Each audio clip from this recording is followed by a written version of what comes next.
What's up? What's good? Hope all is well. Hope you guys are now just shaking off that laziness from the holiday weekend. I sure am.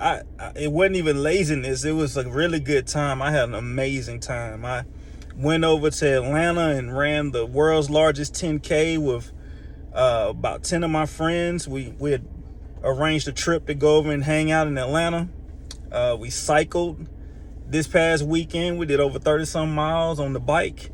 We had a really, really good time. We sat around the pool and just laughed and talked and was just being. Like, it was like 3 days of no thinking, no, all the stuff that we have to think and all of this stuff. Man, we just had a good time. We were just being, just laughing, talking, having a great time.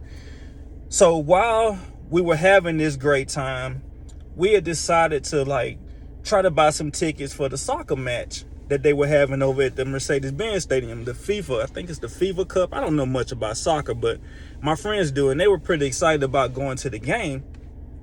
So they started looking at buying tickets online, and I was game for it. I was like, you know what, let's go. So we started looking for tickets online, and of course they were last minute tickets, and they were charging about like $200 or whatever. And we knew that those tickets being $200 for that kind of game had to be in the nosebleed. So we pulled up the seat map, and we're looking at the seat map, and we're like, man, this is crazy. That's the nosebleed. You're literally sitting up there with the HVAC system. Excuse me. You're sitting up there with the HVAC system because you're sitting so freaking high. And I was telling them about how I'm not really a fan of heights. I was also telling them about an experience that I had when going to a football game at the Mercedes-Benz Stadium, buying just some last minute tickets. They were nosebleed, and I'm telling you, we were high. I mean, you could have literally just reached up and just touched the HVAC system, all the piping and everything.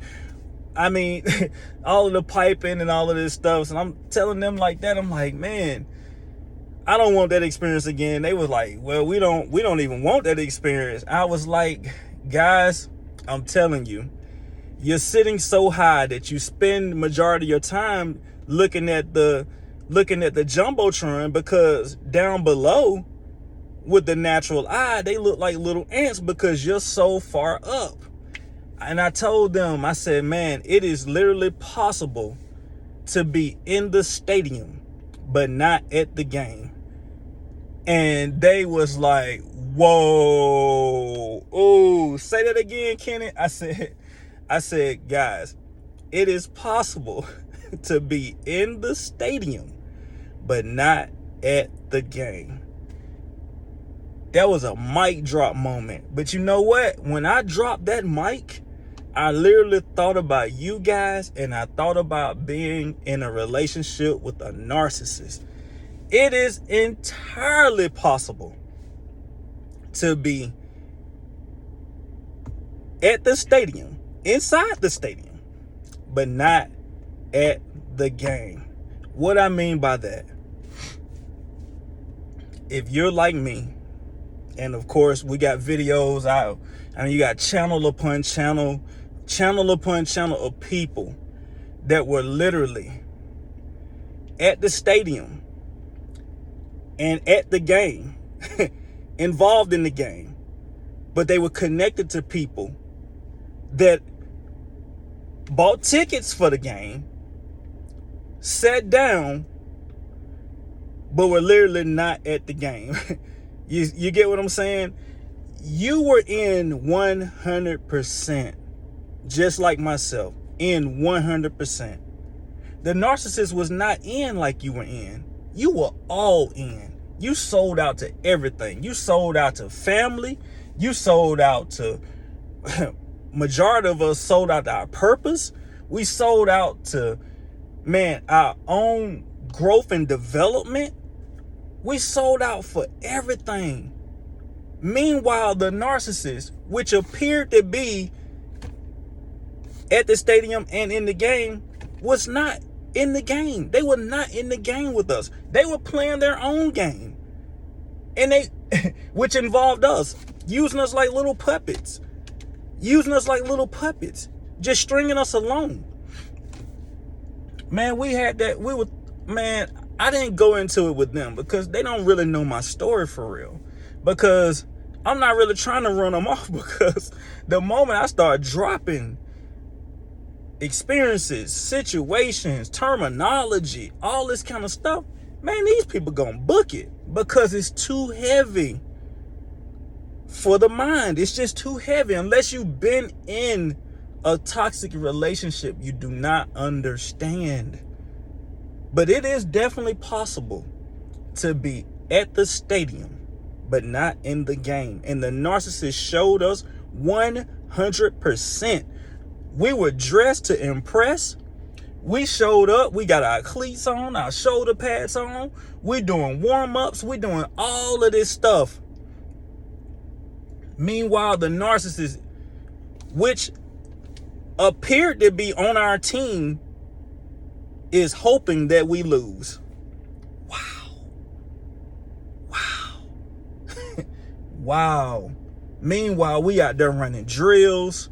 We doing all this stuff because we all in. We all in for our children. We all in for the narcissist. We were all in for our family. We were all in for on our jobs. We were all in for everything. Wherever you experienced a narcissistic relationship, just remember you were all in. You're like that person. What you see is what you get. Like there is no mask with you. There is no, phoniness. Like you're real. You're real. And the narcissists played us. They played us like some freaking jokes, man. They played us. Got us on the team, thinking we're a team, doing all this kind of stuff. Meanwhile, they just at the stadium. We the ones that's all in on the game. All in on the game. That's why we're going through a process of mourning. That's why we're going through a process of restoration. That's why we're going through a process of healing. And what they do, move right on to the next. Right on to the next. I was thinking about that the other day, and I'm just going to ramble a little bit, but got a friend I never forget when, and I don't know much about their marriage or none of that, but I do remember this guy being the kindest, just soft-spoken, humble, meek, just meek, like always just meek. He was all in. He was, of course, a step parent. Basically, he never would admit being a step parent. I mean, because he showed up and took the role as being a father, doing what he had to do. And I never forget finding out that they were going through a divorce. And I was like, wow, how? And then she breaks down all of these stories about how he this and he don't want me, he don't touch me. But then it was also signs. It was signs. She done went and probably is on Ozempic and shooting up and dropped a lot of weight. Now she in the gym and doing all this kind of stuff. Get the divorce and right with someone just like that. Meanwhile, he lost the house. He lost his family. He lost everything. But you know what? I was told that, hey, it was him. He don't want me no more. He don't think I'm pretty. He don't this. He don't that. You were done with him. You were freaking done with him. I'm telling you, man. These people, they're going to have their day, man. They're going to have their day. They're normally the ones that jump right into something so quick. But here's the thing, though.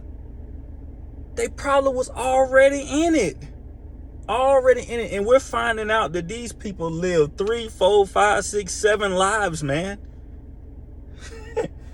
Wow.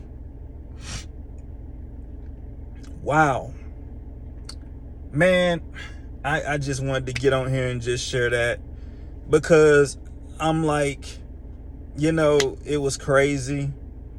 And there was a strong statement that it's possible to literally be at the game. Now think about it. If you buy tickets, hey, you ain't gotta take my word for it. Just buy some tickets to your favorite game, your favorite team. Go watch your favorite team play in a huge stadium, and you buy them tickets up top that's still for sale because don't nobody want them. You buy the ticket and you let me know how you felt being in the game. You're not in the game. You're not in the game. Matter of fact, you will have a better experience watching it at home. It is possible to be in the stadium, but not at the game. That's all I wanted to share. I love y'all, man, with my whole heart. And I pray blessings over y'all. I pray that life is just getting better and better for y'all as we're on this journey together, man, called life. That as we continue to walk this thing out and do what needs to be done. And that's pretty much it, guys. Till next time, peace.